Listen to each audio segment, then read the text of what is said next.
Good evening students. हमारा subject है accounting for managers. Third unit का लास्ट टॉपिक हम लोग कर रहे हैं, वो है फंड फ्लो स्टेटमेंट। ठीक है, फंड फ्लो स्टेटमेंट जैसे मैंने बोला नॉन कॉमर्स स्टूडेंट के लिए थर्ड यूनिट, फोर्थ यूनिट और फिफ्थ यूनिट बहुत अच्छे से अगर आप कर लेते हैं तो काफी स्कोरिंग और पेपर भी आपका बहुत आसानी से निकल जाएगा। फर्स्ट यूनिट में क्या था, हमने फाइनेंशियल अकाउंटिंग ज्यादा है फर्स्ट टू यूनिट्स में। थर्ड फोर्थ और फिफ्थ में नॉन कॉमर्स स्टूडेंट्स के लिए स्कोरिंग है। आज के हम न्यूमेरिकल करेंगे। ठीक है, assets, liabilities,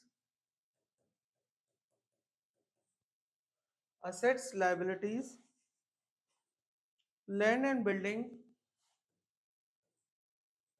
land and building,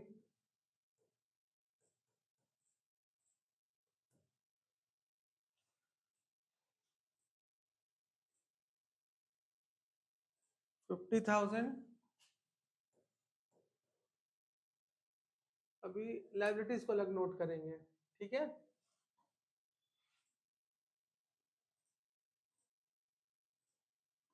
50,000, 50,000, 2002, 2003। ठीक है, मशीनरी,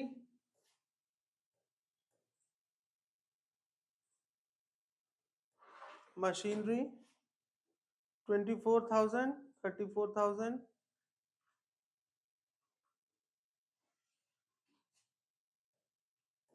34,000, 24,000। अब आएगा स्टॉक,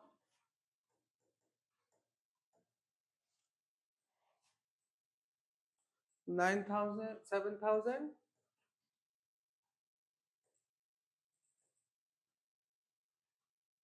$9,000। ये है 9,000, ये है 7,000। डेटर्स,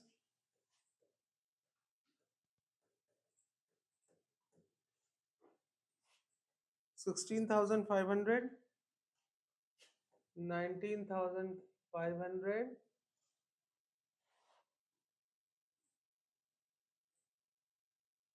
फिर है 16,500।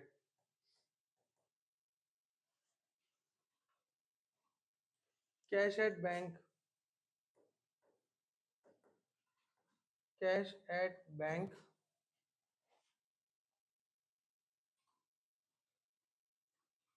ठीक है, कैश एट बैंक है 9,000 और 4,000,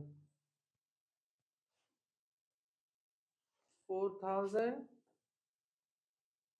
9,000। लैंड एंड बिल्डिंग 2000 में थी 50,000 की, यहाँ भी 50,000 की है। मशीनरी 34,000, 24,000।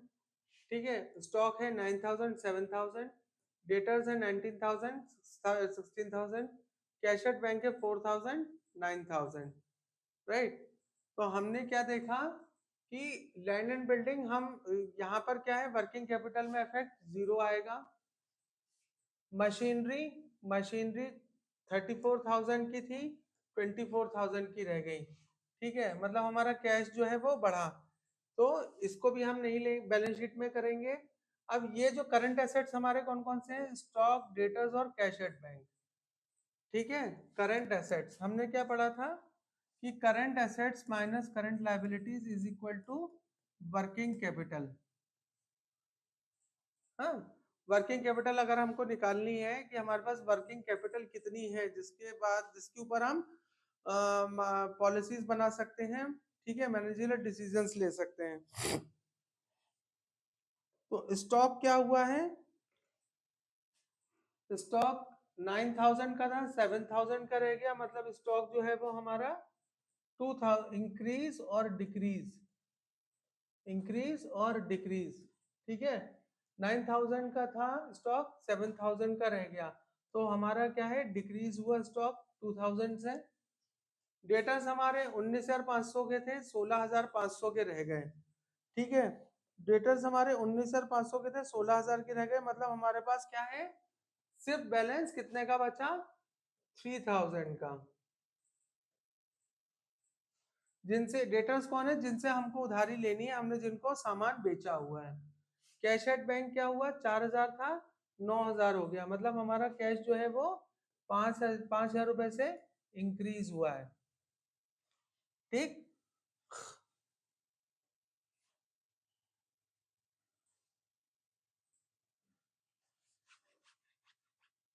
राइट। अब हम लाइबिलिटीज देखेंगे।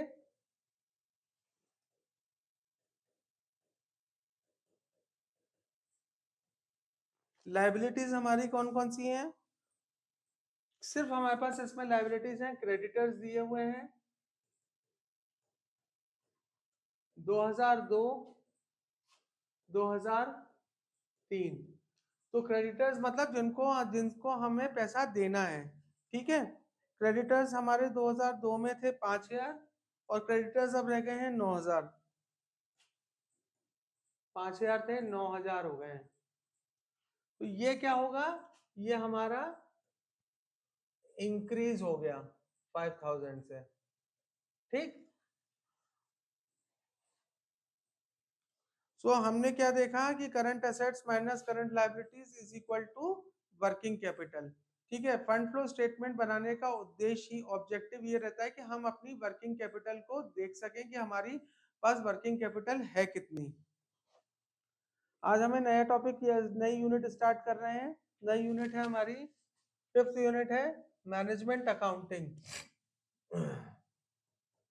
Management accounting, management accounting unit 5।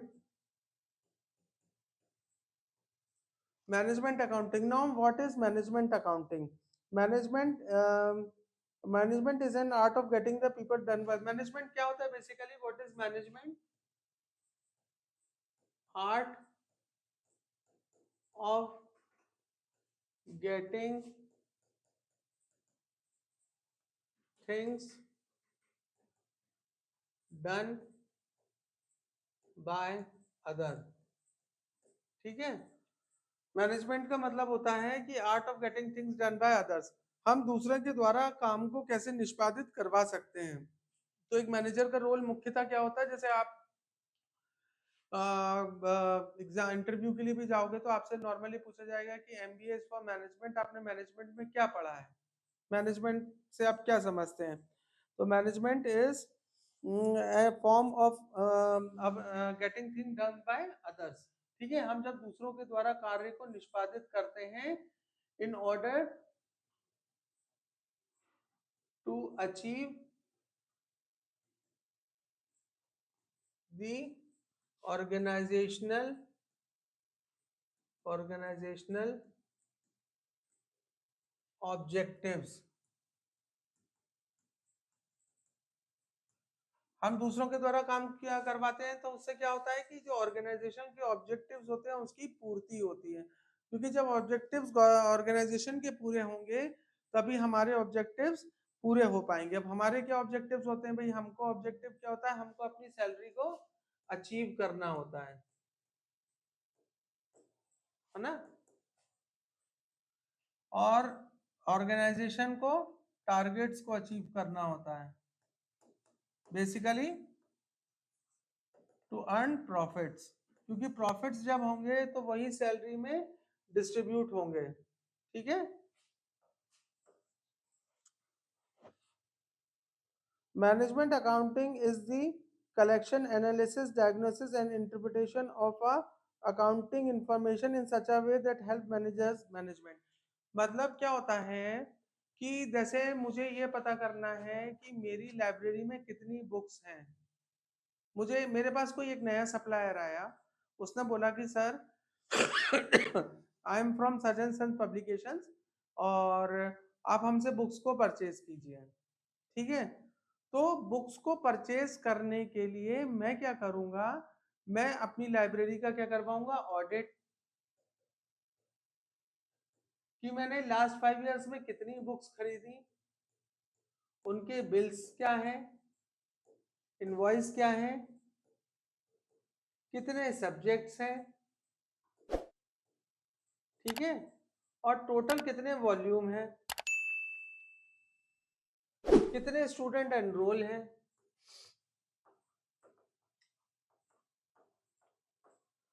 है ना। अगर मैं ये करूंगा तो क्या होगा, अल्टीमेटली मैनेजमेंट के पास क्या होगा, पूरी इंफॉर्मेशन आएगी, उसका मैं एनालिसिस करूंगा और अवधारणा इंटरप्रिटेशन बनाऊंगा। फिर मैं उस पब्लिकेशन को वाले को बोलूंगा कि अब आप, मैं उसको ये सब करने के बाद मैं उसको बुलाकर और उसको मैं ऑर्डर के लिए बोलूंगा। तो ये जो अकाउंटिंग हुई, ये मेरी क्या हुई, ये मैनेजमेंट अकाउंटिंग हुई कि भाई मेरे पास कोई ना कोई बेसिस होना चाहिए जिसको बेस बनाकर मैं फर्दर सप्लायर को ऑर्डर दे सकूं, ठीक है। तो ये मेरी अकाउंटिंग करने का तरीका हुआ। वैसे ही मुझे अगर कोई बस खरीदनी है कॉलेज के लिए, या मुझे कोई रिक्रूटमेंट करना है, तो अल्टीमेटली क्या होगा, मैं उस इंफॉर्मेशन को एनालाइज गैदर करूंगा, उसका एनालिसिस करूंगा और उसका इंटरप्रिटेशन करूंगा, फिर उसके बाद मैं डिसीजन लूंगा। तो ये जो डिसीजन होगा, ये डिसीजन अपने आप में क्या होगा स्टूडेंट, ये डिसीजन अपने आप में प्रैक्टिकल अप्रोच के साथ लिया हुआ डिसीजन होगा। अगर मान लीजिए मेरे पास पैसा है, कैश है, तो क्या ये सही था कि मुझे पब्लिकेशन वाले को ऑर्डर दे देना चाहिए था कि मुझे बुक्स आप सप्लाई करिए? नहीं। क्यों? क्योंकि हो सकता है कि इन 5 सालों में मेरे पास सफिशिएंट बुक्स का स्टॉक हो पहले से, ठीक है। इस बहाने मैंने क्या करा, बिलिंग भी चेक कर ली, इनवॉइसिंग भी चेक कर ली, क्या क्या सब्जेक्ट्स हैं, कौन कौन से वॉल्यूम है, स्टूडेंट कितने एनरोल हैं, पर स्टूडेंट कितनी बुक्स हैं, ठीक है। कैश होने से मतलब नहीं है कि कैश हमारे पास सरप्लस है तो हम बिजनेस सही ढंग से चला रहे, वो तो है ही, पर उसका एप्लीकेशन कितना सही है ये मायने रखता है बिजनेस में। एप्लीकेशन ऑफ फंड्स और कैश, ये मायने रखता है। भाई मेरे पास सफिशिएंट बुक्स हैं, उसके बाद भी मैं उसको ऑर्डर दे रहा हूँ बुक्स खरीदने का, तो क्या है कि मैं जो फंड्स जहां पर मैं आने वाले समय में उस फंड को यूज कर सकता था, उसको पहले मैंने किल कर दिया, उसको मैंने डिक्लाइन कर दिया। तो इससे क्या होगा, नेचुरली जब उस फंड की फ्यूचर में रिक्वायरमेंट होगी, तब मेरे पास खर्चा नहीं होगा, तब मेरे पास फंड्स अगर जीरो होंगे तो पछतावे के सिवा मेरे हाथ में कुछ नहीं रह जाएगा।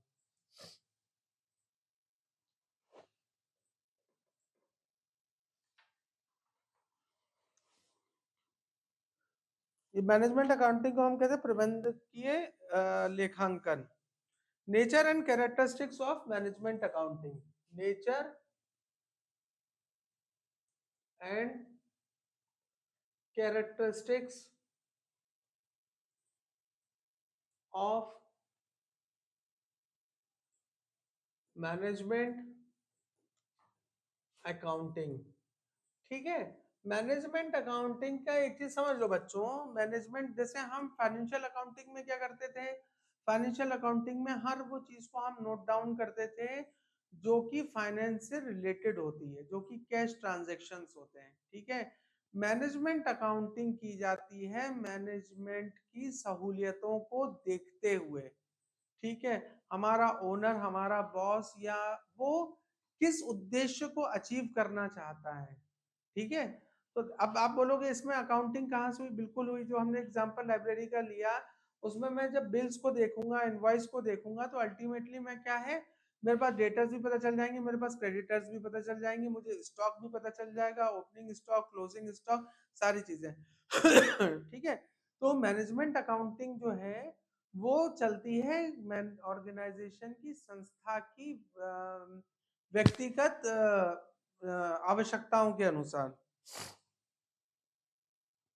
Service function, management accounting is a service function which provides the desired information to undertake the policy in. क्या है, पहला है इसका service function, service function. Management accounting क्या है, बेसिकली ये सर्विस फंक्शन है। सर्विस फंक्शन किसके लिए है, सर्विस ये किसको दे रही है management accounting? To the owner, ठीक है, टू दी ओनर। तो ओनर को ये सर्विस दे रही है। जैसे मैंने बताया है कि मैंने लाइब्रेरी का ऑडिट कराया, तो ये क्या हुआ, इससे सर्विस मैंने दी अपनी अकाउंटिंग की तरफ ओनर को कि आपकी लाइब्रेरी की ये हालत है। Coordinative system, coordinative coordinative system, coordinative system का मतलब होता है जब हम एकीकार होके, ठीक है, हम कोऑर्डिनेट करते हैं, समन्वय दिखाते हैं। तो क्या होगा, जो फैकल्टीज होंगी उनको क्या है, लाइब्रेरी के साथ कोऑर्डिनेशन करना पड़ेगा, समन्वय स्थापित करना पड़ेगा, लाइब्रेरी के रजिस्टर्स को चेक करना पड़ेगा, उनकी अपडेटिंग करनी पड़ेगी। तो ये समन्वयक का कार्य है। अचीविंग ऑब्जेक्ट्स, अचीविंग ऑब्जेक्ट्स, उद्देश्यों की पूर्ति करना, ठीक है। उद्देश्य क्या था कि नए पब्लिशर को ऑर्डर देना। Concern with future, concern with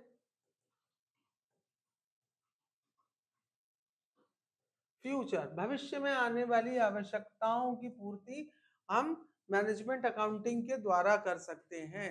management accounting के द्वारा कैसे कर सकते हैं, मैंने आपको क्या बताया कि अगर मैं पब्लिशर, मेरे पास पैसा था पर मैं गलत जगह पैसों को यूज कर लेता, तो जब उसकी आवश्यकता आती तब मेरे पास पैसा होता कि नहीं होता। तो उससे मैंने कैसे बचा कि कंसर्न विथ फ्यूचर, फ्यूचर के साथ मैनेजमेंट अकाउंटिंग की जाती है।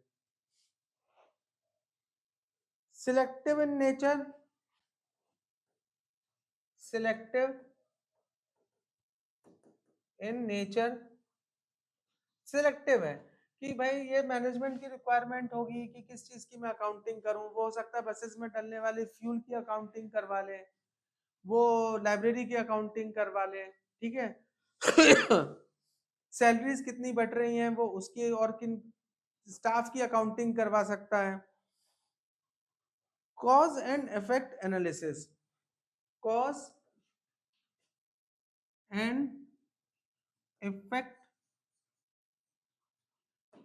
Cost and effect analysis, cost and effect analysis का मतलब होता है बच्चों क्रिया और कारण, ठीक है।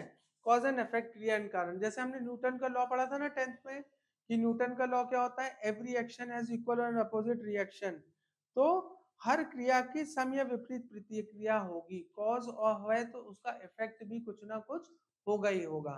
तो मैनेजमेंट अकाउंटिंग में हम क्या कर रहे हैं, हमारे पास पब्लिशर आया था, उसने हमसे पूछा, जिससे हमको पता चला कि हमारे पास सफिशिएंट स्टॉक है या नहीं है, यस और नो। तो इफेक्ट इसका इस पे आएगा। Sensitiveness of management needs, management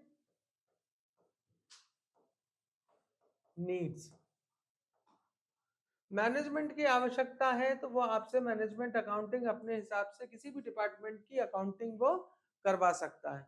तो हमने क्या बेसिकली डिफरेंस देखा। अब इसमें कंफ्यूज मत होना कि सर हम क्या प्रॉफिट एंड लॉस अकाउंट नहीं बनाएंगे, क्या हम बैलेंस शीट नहीं बनाएंगे, क्या हम ट्रेडिंग अकाउंट नहीं बनाएंगे। देखो वो तो फाइनेंस डिपार्टमेंट अपना कर रहा होगा, ये अकाउंटिंग की टर्म्स में ये है कि जो ओनर है, जो मालिक है, वो क्या चाह रहा है, वो किसी भी डिपार्टमेंट की अकाउंटिंग करवाना चाह रहा है अपने तरीके से। वो क्या जानना चाह रहा है, तो वो अपने खुद के सिद्धांत या प्रिंसिपल खोज सकता है। जैसे मैनेजमेंट अकाउंट मैनेजर, आपका ओनर ये बोल सकता है कि मुझे 2019 से 2025 की बैलेंस शीट ला कर दीजिए, उसका एनालिसिस करके बताइए मुझे, ठीक है। मुझे पता करना है कि मेरे एसेट्स जो हैं वो बढ़े या घटे, मेरे डेटर्स जो हैं वो बढ़े या घटे। तो मैनेजमेंट अकाउंटिंग क्या है, किसी भी नीड को सेटिस्फाई करने के लिए की गई अकाउंटिंग को हम मैनेजमेंट अकाउंटिंग कहते हैं। क्योंकि मैनेजमेंट के 5 function, planning, staffing, organising, recruiting, directing and controlling होता है। तो इससे हम फ्यूचर में आने वाले फ्यूचर में पॉलिसीज का निर्माण कर सकते हैं, रणनीतियों का, स्ट्रेटेजीज का निर्माण कर सकते हैं। अब scope of management accounting, scope of management accounting क्या है कि कॉस्ट अकाउंटिंग, कॉस्ट अकाउंटिंग क्या होती है, कॉस्ट अकाउंटिंग जो हमने बोला जब हम प्रोडक्शन करते हैं, ठीक है, तो प्रोडक्शन करते समय हमारे पास क्या होता है, पर प्रोडक्शन कॉस्ट क्या आ रही है पर यूनिट की, सेल हम कितनी यूनिट पे कर रहे हैं, ठीक है। Analysis of financial and statement, analysis of financial statement. Financial statement आपका कौन कौन से हो गए जो अपन ने किया था बेटा, cash flow statement, fund flow statement, ठीक है, उनका एनालिसिस कर सकते हैं कि आउटफ्लो हमारा कितना हो रहा है, कैश फ्लो कितना है, वर्किंग कैपिटल इंक्रीज हो रही है डिक्रीज हो रही है।